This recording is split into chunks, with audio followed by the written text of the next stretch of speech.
Welcome to great students. இப்போ நம்ம சீவாஸ் theorem பார்க்கலாம்.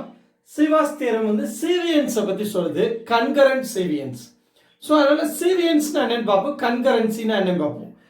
சீவியன்ஸ்னா என்ன பாருங்க, a Sevian is a line segment which that extends from one vertex of a triangle to opposite side. Sevian என்ன சொல்றாங்க, ஒரு வெர்டெக்ஸ்ல இருந்து ஆப்போசிட் சைடுக்கு வரைஞ்சா அது சீவியன்.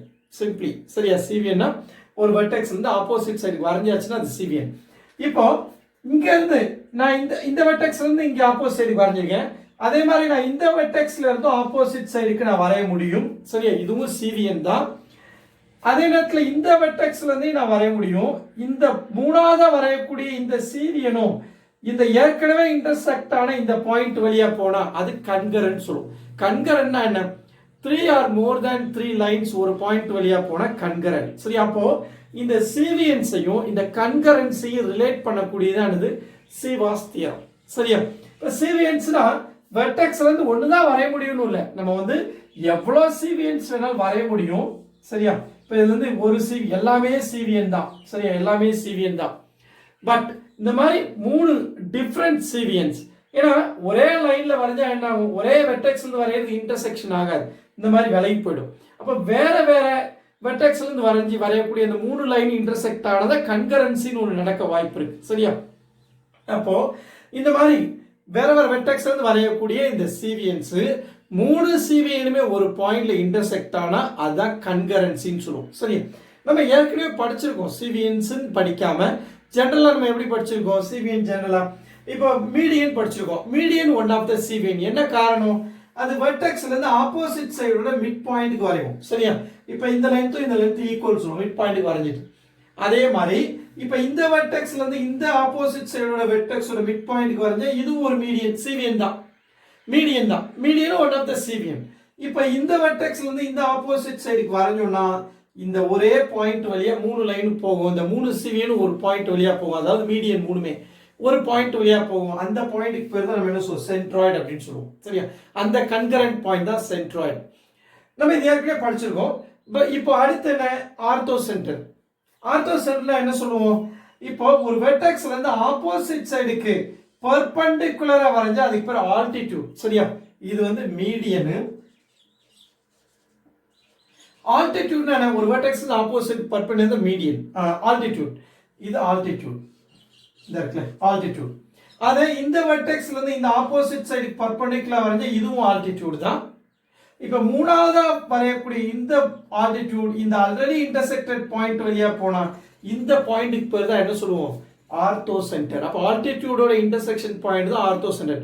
ஆல்டிடியூடு சீவியன்ஸ் தான். அப்ப சீவியன்ஸ் கன்கரண்ட் பாயிண்ட் இங்க என்ன சொல்றோம், ஆர்த்தோ சென்டர்னு சொல்றோம். அடுத்து இன் சென்டர் எப்போ வரும், ஆங்கிள் பைசெக்டார்ஸ். ஆங்கிள் பைசெக்டார் என்ன, இங்க ஒரு 60 டிகிரி இருந்தா என்ன, ஒரு 30 டிகிரி, இந்த பக்கம் 30 இந்த பக்கம் 30 ஈக்குவலா இருக்கிற மாதிரி டிவைட் பண்ணா அது ஆங்கிள் பைசெக்டார். ஆங்கிள் பைசெக்டார் தியரம்ல நம்ம படிச்சிருக்கோம். சரியா, அதே மாதிரி இந்த ஆங்கிளுக்கு நான் ஆங்கிள் பைசெக்டார் தியரம் வந்தா அது இப்படி போகுது, இதுவும் இதை ரெண்டா ஈக்குவலா பிரிக்கும். சரியா, அடுத்து நான் என்ன பண்ணலாம், இந்த இதுக்கு வரையக்கூடிய ஆங்கிள் பைசெக்டாரும் இந்த இன்டர்செக்ஷன் பாயிண்ட் வழியா போகும்போது நமக்கு என்ன வரும், கன்கரண்ட் பாயிண்ட் கிடைச்சிரும். சரியா, இதான் கன்கரன்சி.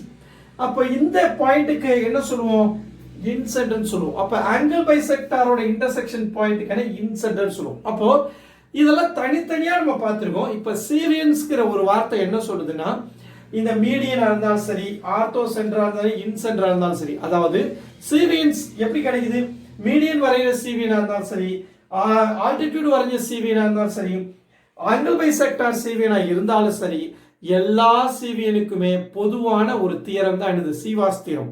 இந்த சீவாஸ் தியரம் வந்து எல்லாத்துக்குமே யூஸ் பண்ண முடியும். இப்போ நான் சென்ட்ராய்டுங்கிறது இந்த மீடியனுக்கு மட்டும்தான் யூஸ் பண்ண முடியும். சரியா, மீடியன் வரைஞ்சாதான் சென்ட்ராய்டு கிடைக்கும். ஆர்த்தோ சென்டர் வந்து ஆல்டிடியூட் வரைஞ்சாதான் கிடைக்கும். சரியா, ஆனா இன்சென்டர் வந்து எப்ப கிடைக்கும், ஆங்கிள் பைசெக்டாருக்கு மட்டும்தான் அப்ளிகபிள். பட் நம்ம சொல்ற இந்த சீவாஸ் தியரம் வந்து எல்லாத்துக்குமே அப்ளிகபிள். மீடியனா இருந்தாலும் யூஸ் பண்ணிக்கலாம் நம்ம சீவாஸ் தியரத்தை. அதாவது அதான் இன்சென்டர் வரையும்போது, மீடியன் வரையும்போது கிடைச்சாலும் சரி, ஆங்கிள் பைசெக்டார் தான் இன்சென்டர், ஆங்கிள் ஸ்பெக்டார் இருந்தாலும் சரி, அதே ஆர்த்தோ சென்டரா இருந்தாலும் சரி, மீடியனா இருந்தாலும் சரி, நம்ம சீவாஸ் தியரம் யூஸ் பண்ணோம். அப்ப சீவாஸ் தியரம் என்ன சொல்லுது, இந்த எல்லா மீடியன், இந்த எல்லா சீவியன் லைன்ஸ்க்கு ஒரு பொதுவான தியரம் கொடுத்துருக்கு. சரியா, இந்த தியரம் எல்லா மீடியனுக்கும் எல்லா சீவியன்ஸுக்கும் நம்ம யூஸ் பண்ண போறோம். சரியா? பாப்போமா? சம்ஸ் யூஸ் பண்ணும்போது உங்களுக்கு புரியும் அதோட எவ்வளவு அட்வான்டேஜ் இருக்கு அப்படின்னு. சரியா? ரைட். இப்போ நம்ம சீவாஸ் தியரம் படிக்கலாம். என்ன அதுலயும் ரொம்ப நுணுக்கமான விஷயங்கள்லாம் இருக்காது. நான் டயக்ராம் போட்டு வச்சிருக்கேன் பாருங்க. இப்போ தியரம் படிக்கலாம். let ABC be a triangle. சரியா? ABC ன்னு ஒரு ட்ரையாங்கிள் இருக்கு and let DEF be points on line BC. BC மேல Dங்கிறது இருக்கு. அடுத்து Eங்கிறது AC மேல இருக்கு. சரியா? CA சொல்றாங்க அவ்வளவுதான். CA மேல Eங்கிறது இருக்கு. அடுத்து என்னது? இந்த Fங்கிறது எங்க இருக்கு? AB மேல இருக்கு ரெஸ்பெக்டிவ்லி. அப்படி இருந்தால் சரியா? அப்போ ஆட்டோமேட்டிக்கா என்ன? இப்போ இந்த F பாயிண்ட்ஸ்ல என்ன எப்படி வரப்போகுது? ஜாயின் பண்ணும்போது வரக்கூடியது. சரியா? A ல இருந்து D ஜாயின் பண்ணும்போது கிடைக்கிற ADங்கிறது தான் ஒரு சிவியன். அதே மாதிரி இங்க C ல இருந்து F ஜாயின் பண்ணா CF ஒரு சிவியன் கிடைக்கும். அப்புறம் B என்ற இன்னொரு சிவியன் கிடைக்கும். சரியா? இப்போ சிவியன்ஸ்க்கு வழி பண்ணிட்டாங்க. அடுத்து என்ன பண்ணாங்க? then the சிவியன்ஸ் ADBECF சரியா ஆர் கன்கரண்ட்.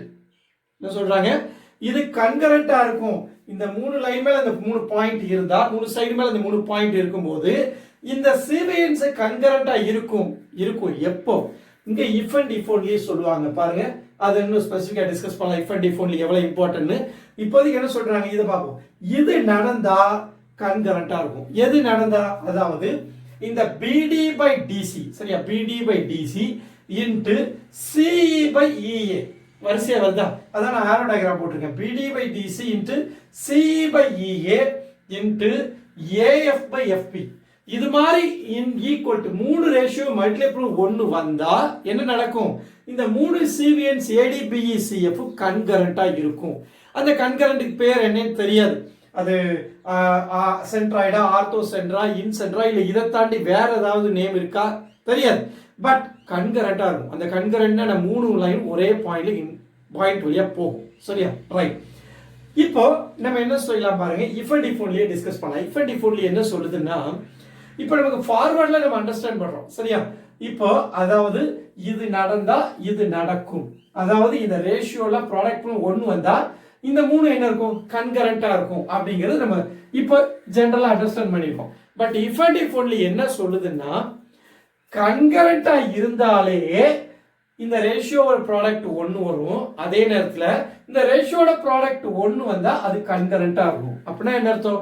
ஃபார்வர்டு ரிவர்ஸ் ரெண்டையுமே கொண்டு வந்துட்டாங்க. சரியா? பொதுவா தியரம் ஒன்னு சொல்லுவாங்க, அப்புறம் கான்வர்ஸ் ஒன்னு சொல்லுவாங்க. ரைட்டா? அந்த ரெண்டையும் ஒண்ணா சேர்த்துட்டாங்க. இப்ப கான்வர்ஸ் போட தேவையில்லை. கான்வர்ஸ்னா என்ன சொல்லுவோம்? இப்போ ஒரிஜினல் தியரம்ல இது கண்டிஷனா இருந்தா இத ரிசல்ட்னு சொல்லுவோம். சரியா? கான்வர்ஸ்ல வரும்போது இத கண்டிஷன் ஆக்கி அத ரிசல்ட் ஆக்குவோம். இதான் கான்வர்ஸ் தியரம் எழுதுறது. ஆனா இங்க ரெண்டையும் ஒண்ணாக்கிட்டாங்க. என்ன சொல்லிட்டாங்க? இது நடந்தா இது நடக்கும், இது நடந்தா இது நடக்கும். அதாவது இத கண்டிஷனா சம்ல கொடுத்தாங்கன்னா இந்த ரிசல்ட்டா யூஸ் பண்ணிக்கங்க. இத கண்டிஷனா கொடுத்ததால இத ரிசல்ட்டா யூஸ் பண்ணிக்கங்க. அப்போ கன்கரண்ட் சொல்லியாச்சுன்னா இந்த ரிசல்ட் ட்ரூ, இந்த ரிசல்ட் ட்ரூ ஆயிடுச்சுன்னா நம்ம கன்கரண்ட் எடுத்துக்கலாம். 3 லைனுமே ஒரு பாயிண்ட் வழியா தான் போகுது அப்படிங்கறத எடுத்துக்கலாம். சரியா? ரைட். ஏன்னா நம்ம யூஸ் பண்ண போறோம். இத இந்த நுணுக்குள்ள தெரிஞ்சாதான் கரெக்டா சம்ல எடுத்து யூஸ் பண்ண முடியும். ரைட்டா? அடுத்து பாருங்க, where the lens are directed. அடுத்து ஒரு முக்கியமான பாயிண்ட் கொடுத்து directed. இது ஏன் கொடுத்திருக்காங்க பாருங்க. where the lens are directed அப்படின்னு ஸ்பெசிஃபிக்கா கொடுத்திருக்காங்க. நான் பாருங்க எழுதும்போது ரொம்ப ஸ்பெசிஃபிக்கா எழுதியிருக்கேன் பாருங்க. அதாவது BD by DC, BD by DC ன்னு எழுதுனேன். சரியா? நான் BD by CD ன்னு எழுதல பாருங்க.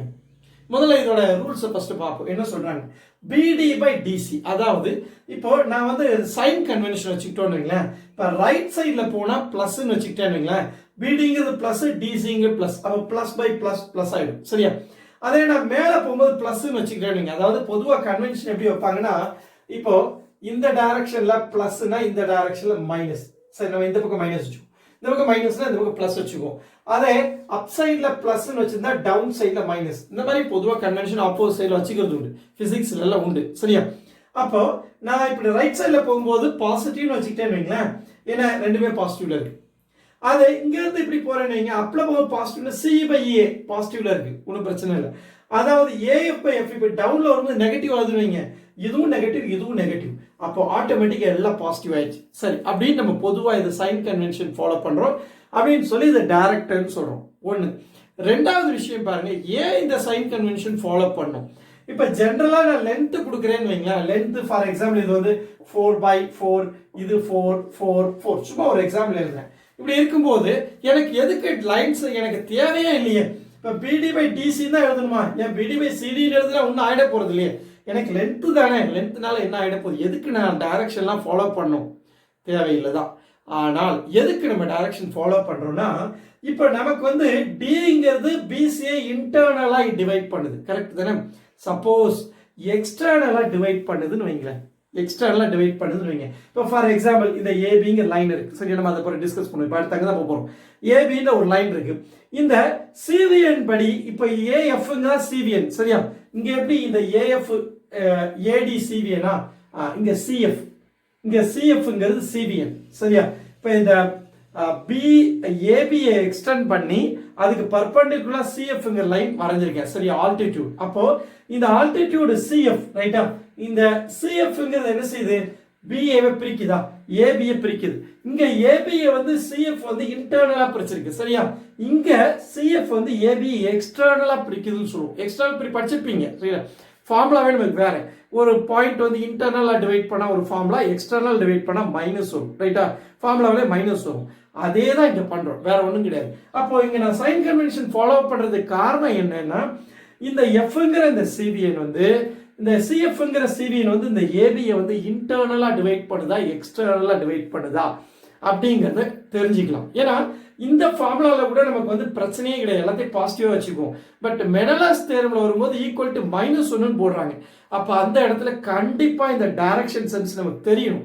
தெரிஞ்சாதான் நம்ம அதை ரொம்ப கேஷுவலாக ஹேண்டில் பண்ண முடியும். இல்லைன்னா நம்ம குழப்பத்திலே இருப்போம், எப்போ மைனஸ் வரும் எப்போ ப்ளஸ் வருங்கிறது ஒரு பயமாகவே இருக்கும், சரியா? பயப்படவே தேவையில்லை. ஒன்றும் சொல்ல போனால் ஜஸ்ட் லென்த்துன்னு சொல்லலாம், ஜஸ்ட் +1 போட்டு நம்ம போயிட்டே இருக்கலாம். But internal division external division இந்த கான்செப்ட்ல நம்ம அனலைஸ் பண்ணா மட்டும்தான் டைரக்ஷன் சென்ஸை பத்தி பார்க்கணும், சரி? இல்லை டைரக்ஷன் பத்தி கவலைப்பட வேண்டிய அவசியமே இல்லை, சரியா? ரைட், இருக்கட்டும். இப்போ நான் ஒரு எக்ஸாம்பிள் கொடுத்துருந்தேன். இதுல என்னது, நான் வந்து இதே புக்ல கொடுத்துருக்காங்க. நான் வந்து இப்போ எப்படி மூவ் பண்ணியிருக்கேன், இதை ஆன்டி கிளாக் வைஸ்ல இப்படி மூவ் பண்ணி போயிருக்கேன், சரி? அதான் இந்த இது கொடுத்துருக்காங்க எக்ஸாம்பிள். இதே புக்ல கொடுத்துருக்காங்க. இதை ரெசிப்ரோகேட் பண்ணி அடுத்து வந்து பாருங்க, this also works for the reciprocal of each of the ratios, சரியா? as a reciprocal of 1 is 1. இப்போ லெஃப்ட் ஹேண்ட் சைடுல ரெசிப்ரோகேட் பண்ணி ரைட் ஹேண்ட் சைடுல ரெசிப்ரோகேட் பண்ணி எழுதுனீங்கனாலும் ஆன்சர் வரும் அப்படின்னு சொல்றாங்க. அது ரொம்ப சிம்பிள். எப்படி பாருங்க, நான் வந்து இங்க ஆன்டி கிளாக் வைஸ்ல போனா அதே நான் கிளாக் வைஸ்ல போனா அவங்க சொல்றது நடந்துற போது பாருங்க. இப்போ CD by DB எழுதிருக்கேன். அப்புறம் என்ன, BF by FA எழுதிட்டேன். அடுத்து AE by EC. இப்போ பாருங்க எல்லாம் ரெசிப்ரோக்கலா இருக்கும் பாருங்க. இங்க CD இங்க இருக்கு, DC இருக்கு, நான் CD எழுத CD DB எழுதிட்டேன். அப்படியே ரெசிப்ரோக்கல் ஆயிடுச்சா? அதே மாதிரி இங்க என்ன, AE EC, AE மேல போயிடுச்சு, EC. அதே மாதிரி இங்க என்ன, BF FA அப்படியே ரெசிப்ரோக்கல் ஆயிடுச்சா? Equal to 1. சரி, இதை முடிச்சிட்டோம். அடுத்து இன்னொரு பாயிண்ட் கொடுத்துருந்தாங்க, லாஸ்டா என்ன கொடுத்துருந்தாங்க, இந்த சிவிஎன்ஸ் எல்லாம் இங்க இன்டர்னலாவே நாங்க டிவைட் பண்ற மாதிரி கொடுத்துருக்கோம். ஏன் எக்ஸ்டர்னலா கூட சம்டைம்ஸ் டிவைட் பண்ணணும்னு சொல்லிட்டு விட்டுட்டாங்க, நமக்கு அவ்வளவு டெப்தா தேவைப்படாதுன்னு. பட் இருந்தாலும் ஜஸ்ட் டிவைட் டிஸ்கஸ் பண்ணிடலாம் அப்படின்னு அதை எடுத்து எழுதி வச்சிருக்கேன். அப்பதான் கம்ப்ளீட் ஆகும் கான்செப்ட், ரைட்டா? இப்போ நான் என்ன செய்ய போறேன்னா, இப்போ இந்த ஏபிசின்னு ஒரு ட்ரையாங்கிள் இருக்கு இல்லையா, இந்த ஏபிசிங்கிற ட்ரையாங்கிளுக்கு இந்த சிவிஎன்ஸ் லாவை யூஸ் பண்ண போறேன். இப்போ இந்த ட்ரையாங்கிள் வந்து இங்க ரொம்ப அக்யூட், இங்க இடத்துல அப்டூஸ் ஆங்கிள் வந்துச்சு பாருங்க. நம்ம வரைஞ்ச ட்ரையாங்கிள் எல்லாமே அக்யூட் ஆங்கிள் ட்ரையாங்கிள், அதான் less than 90. இங்க அப்டூஸ் ஆங்கிள் வந்துருச்சுனாலே நேச்சுரலாவே ஒரு வெர்டெக்ஸ் இந்த மாதிரி போயிடும், சரியா? இப்போ சிவிஎன்ஸ் வந்து நான் வந்து ஆல்டிடியூடுங்கிற சிவிஎன் வரைகிறேன். நீங்க ஆல்டிடியூடுன ஆப்போசிட் சைடுக்கு பர்பெண்டிகுலரா வரைகிறேன், சரி? அப்படி பர்பெண்டிகுலரா வரைகிறேன், நீங்க பர்பெண்டிகுலரா வரைஞ்சிருக்கேன். இப்போ இங்க அப்படி வரைஞ்சா இந்த பிசிக்குள்ள உள்ள வராது, அப்ப வெளியே எக்ஸ்டெண்ட் பண்ணி அதை பர்பெண்டிகுலரா காமிக்கணும். அப்ப டிங்கிறது வெளியே இருக்கு, பிசிக்கு இன்டர்னல் அல்ல. இங்க பிசிக்கு நடுவுல டி வருது, இங்க டி வெளியே வருது, பாயிண்ட், சரியா? அதே மாதிரி நான் வந்து ஏல இருந்து ஆல்டிடியூட் வரைஞ்சிட்டேன். அடுத்து பில இருந்து ஆல்டிடியூட் வரைய போறேன், சரியா? பில இருந்து ஆல்டிடியூட் வரைஞ்சேன்னா ஆப்போசிட் ஆல்டிடியூட் வரைஞ்சிருக்கேன். இது வந்து ஏசியை இன்டர்னலா தான் டிவைட் பண்ணிருக்கு, ரைட்? அடுத்து நான் என்ன பண்ண போறேன், இந்த சிக்கு வந்து நான் ஆல்டிடியூட் வரைய போறேன், ஏபிங்கிற சைடுக்கு சில இருந்து. இப்ப இங்க இருந்து பர்பெண்டிகுலர் வரைஞ்சா இது உள்ள கட் ஆகாது, எக்ஸ்டெண்ட் பண்ணி தான் கட் பண்றேன். சிஎஃப்ங்கிறது வெளியே தான் இன்டர்செக்ஷன் ஆகுது, சரியா? ரைட். இப்போ நம்ம சீவாஸ் தியரம் யூஸ் பண்ண முதல்ல கன்கரண்ட் ஆகணும், கரெக்டா? கன்கரண்ட் ஆகலையே அப்படின்னு பாத்தீங்கன்னா ஆகும். எப்படி ஆகும், இந்த லைன் இப்படி எக்ஸ்டெண்ட் பண்ணும், இந்த ஆல்டிடியூட் லைனை இங்க எக்ஸ்டெண்ட் பண்ணும், இந்த ஆல்டிடியூட் லைனை இங்க எக்ஸ்டெண்ட் பண்ணும். ஸோ கொஞ்சம் என்னோட எக்ஸ்டென்ஷன் இந்த இடத்துல நான் கொஞ்சம் கரெக்டா பண்ணல, இதை இப்படி எக்ஸ்டெண்ட் பண்ணிக்கங்க. இந்த லைனை இப்படி எக்ஸ்டெண்ட் பண்ணுங்க. சரியா? இந்த மூணு ஒரு பாயிண்ட் வழியா போகும். இந்த பாயிண்ட் தான் கன்கரண்ட். இந்த பாயிண்ட் தான் நம்மளை பொறுத்த மட்டும் ஆர்த்தோசென்டர். சரியா? பட் நமக்கு இந்த ரேஷியோ எழுதுறதுக்கு இந்த கன்கரண்ட் பாயிண்ட் கூட முக்கியம் இல்லை. நமக்கு எந்த பாயிண்ட் முக்கியம்? அவங்க கன்கரண்ட் பாயிண்ட் வச்சா எழுதுறாங்க. என்ன சொல்றாங்க? இந்த DEF. DEFங்கிறது இந்த ஆப்போசிட் சைட்ஸை டிவைட் பண்ணுது. அந்த பாயிண்ட் தான் நமக்கு முக்கியம். சரியா? பட் காமிக்கிறேன், கன்கரண்ட் நடந்தாதான் இந்த ரேஷியோ ஈக்குவலா இருக்கும். இல்லைன்னா இந்த ரேஷியோ ஈக்குவல் டு 1 இருந்தாதான் என்ன ஆகும்? அது கன்கரண்டா இருக்கும். அதனால நான் என்ன பண்ண போறேன் காமிச்சிருக்கேன். இப்போ நம்ம இதை அழிச்சிட்டு நம்ம ரேஷியோ எழுதுவோம். சரியா? இப்போ இந்த ரேஷியோ நம்ம எழுதிடலாமா? எப்படி எழுத போறோம் பாருங்க. ஏன்னா இன்டர்னல் எக்ஸ்டர்னல் ஆர்டர் கரெக்டா, டைரக்ஷன் சென்ஸ் முக்கியம். அதனால நம்ம எப்படி எழுதுவோம்? அதுக்காக தான் இது நடத்துறேன். இப்போ எப்படி எழுதுறேன் பாருங்க. இப்போ இந்த BCங்கிற லைனை தான் இந்த Dங்கிறது டிவைட் பண்ணுது. கரெக்ட் தானே? எக்ஸ்டர்னலா டிவைட் பண்ணிருக்கு. ஓகேவா? நான் என்ன பண்றேன் பாருங்க. இப்போ நான் லெஃப்ட் சைடுல வரேன். அதாவது CD. சரியா? CD by DB. அப்படிதானே எழுதணும். ஏன்னா நம்ம அப்படிதான் எழுதணும். CD by DB தானே எழுதணும். அதே நான் இங்க ஃபாலோ பண்றேன். CD by DB. ஆனா இங்க டைரக்ஷன் சென்ஸ் பாருங்க. CD வந்து லெஃப்ட்ல மைனஸ் வரேன், இங்க DB வந்து பாசிட்டிவ். சரியா? இது மைனஸ்னா இது பிளஸ். இப்போ மைனஸ் பை பிளஸ் மைனஸ். இங்க ஒரு மைனஸ் நெட்டா இருக்கு CD by DB ல. சரியா? அடுத்து நான் என்ன பண்ண போறேன்? இந்த BA போவேன். BA போகும்போது என்ன ஆகும்? BA வந்து எது டிவைட் பண்ணுது? F. இதுவும் எக்ஸ்டர்னலா தான் டிவைட் பண்ணுது. எப்படி டிவைட் பண்ணுவேன் நானு? BF இப்படி தான் வருவேன். BF என்ன டவுன்ல வர்றேன். டவுன்ல வந்து நெகட்டிவ்னு வச்சுக்கிட்டோம்னா BF by FA. F வந்து நெகட்டிவ். சரியா? அப்போ இது பாசிட்டிவ்ல இருக்கு, இது நெகட்டிவ்ல இருக்கு, இது பாசிட்டிவ்ல இருக்குன்னா negative positive again negative. Net இங்க நெகட்டிவ் வந்துச்சா? இப்போ நெகட்டிவ் இன்டு நெகட்டிவ் பாசிட்டிவ் ஆயிடும். முடிஞ்சதா? அடுத்து பாருங்க, நம்ம இந்த ஏசிங்கிற சைடு டிவைட் பண்ணுது, இன்டர்னலாவே டிவைட் பண்ணுது. அப்ப ஈஸி. அப்ப AE by EC. இப்ப டவுனுக்கு இது மைனஸ் வச்சீங்கன்னா இதுவும் மைனஸ். அப்ப AE by EC பிளஸ் ஆயிடும். அப்ப நெட்டா என்ன? Minus into minus plus, plus into plus 1, plus சைனே 1 வந்துடும். சரியா? ஸோ சைன் கன்வென்ஷன் நமக்கு அவ்வளோ இம்பார்ட்டன்ட் இல்லை. இருந்தாலும் அவங்க சும்மா டைரக்ட் இந்த லைனுக்காக தான் நடத்துறேன். வேர் த லென்ஸ் ஆர் டைரக்ட்னு சொல்றாங்களே, அப்போ அதோட இம்பார்ட்டன்ட் தெரியணும்ல. சும்மா கொடுத்துருக்கு இல்லை அது அப்படின்னுக்காக நடத்துனேன். நீங்க ரொம்ப சிம்பிளா தெரிஞ்சுக்கிட்டா போதும். உங்களுக்கு இவ்வளவுதான் தெரிய போகுது. இந்த ரேஷியோ எழுத கத்துக்கிட்டா போதும். சரியா? இன்டர்னல் டிவைட் பண்ணா ரேஷியோ எழுத கத்துக்கணும், எக்ஸ்டர்னல் டிவைட் பண்ணா ரேஷியோ எழுத கத்துக்கணும். அங்கேயும் கூட நீங்க கரெக்டா CD by DB ரொம்ப ஃபாலோ பண்ண அவசியம் இல்லை. என்ன காரணங்க? ஜஸ்ட் நமக்கு வேல்யூஸ் எல்லாம் கொடுத்துட போறாங்க. இப்ப டிபின்னு இருக்கிறத பிடின்னு எழுதுனால என்ன ஆயிட போகுது? ஜஸ்ட் லென்த் தான் நம்ம சப்ஸ்டிட்யூட் பண்ண போறோம். பட் டைரக்ஷன் சென்ஸை யூஸ் பண்ணி எழுதுனாதான் மைனஸ் பிளஸ்ல கரெக்டா மெயின்டைன் பண்ணும். அதனால நீங்க ஒரி பண்ணிக்கவே வேண்டாம், ஈஸியா எழுதிக்கலாம். எப்படி எழுதிக்கலாம்? ஜஸ்ட் கான்செப்ட் தெளிவா தெரியுங்க. நம்ம டெப்தா எழுதிக்கிட்டோம். நம்ம எழுதுற சிம்பிளா எழுதுறது எப்படின்னு மட்டும் நான் சொல்றேன், அதை மட்டும் ஞாபகம் வச்சுங்க. சரி, எப்படி பாருங்க. ரொம்ப சிம்பிளா என்ன? இந்த டிங்கிறது டிவைட் பண்ணுது, அவ்வளவுதானே. டி வெர்டெக்ஸ் வச்சு எழுதணும், அவ்வளவுதான். CD by DB எழுதுங்க, இல்ல BD எழுதுங்க, ஒன்றும் பிரச்சனை கிடையாது. இங்க CD எழுதுனா அடுத்து BD இருக்கணும், அவ்வளவுதான். அடுத்து இங்க என்ன? நம்ம இந்த ஆர்டர் ஃபாலோ பண்ணிக்கோங்க, அது மட்டும். ஏன்னா இது ஃபர்ஸ்ட்ல நியூமரேட்டர்ல இருந்து இது டினாமினேட்டர், அடுத்து நியூமரேட்டர் டினாமினேட்டர், அடுத்து நியூமரேட்டர், அது மட்டும் ஞாபகம் வச்சுக்கோங்க போதும். சரியா? CD by DB எழுதுனா அடுத்து BF by FA எழுதிக்கோங்க. சரியா? நியூமரேட்டர் டினாமினேட்டர், அடுத்து AE by EC அப்படி ஞாபகம் வச்சுக்கலாம். ரைட்டா? அதே தான் இங்கேயும், வேற ஒரு வெரி சிம்பிள். அதாவது ஒரு வெர்டெக்ஸ், ஒரு middle point, vertex divided point அப்படி ஞாபகம் வச்சுங்க. BD by DC இப்படி எழுதுனீங்கன்னா, இதுல இப்படி எழுதுங்க. CD by DB எழுதிட்டீங்கன்னா அடுத்து இதான் நியூமரேட்டருக்கு வரணும். BF by FA அடுத்து இதான் நியூமரேட்டருக்கு வரணும். AE by EC அது மட்டும் ஞாபகம் வச்சுங்க. ரொம்ப சிம்பிள், எல்லாமே எழுதிக்கலாம். இந்த AE by EC equal to 1. சரியா? ஸோ சீவாஸ் தியரம் இவ்வளவுதான். நம்ம சம்மில் அப்ளை பண்ணுவோம். வீடியோ இன்னொரு தடவை பாருங்க, ஒரு தடவைக்கு இன்னொரு தடவை பாருங்க. எவ்ரி பாயிண்ட் வந்து ரொம்ப முக்கியம். நம்ம கான்செப்ட் தரவா இருந்தால் சம்ம ரொம்ப கான்ஃபிடண்டா பண்ணலாம். சரியா? வீடியோ பிடிச்சா லைக் பண்ணுங்க, ஷேர் பண்ணுங்க, சப்ஸ்கிரைப் பண்ணுங்க, பெல் பட்டன் பிரஸ் பண்ணி வச்சுங்க. அப்பதான் எக்ஸாம் ஓரியன்ட் லைவ் கிளாஸ் பண்ணும்போது உங்களுக்கு நோட்டிபிகேஷன் வரும். தேங்க்யூ ஃபார் வாட்சிங் த வீடியோ.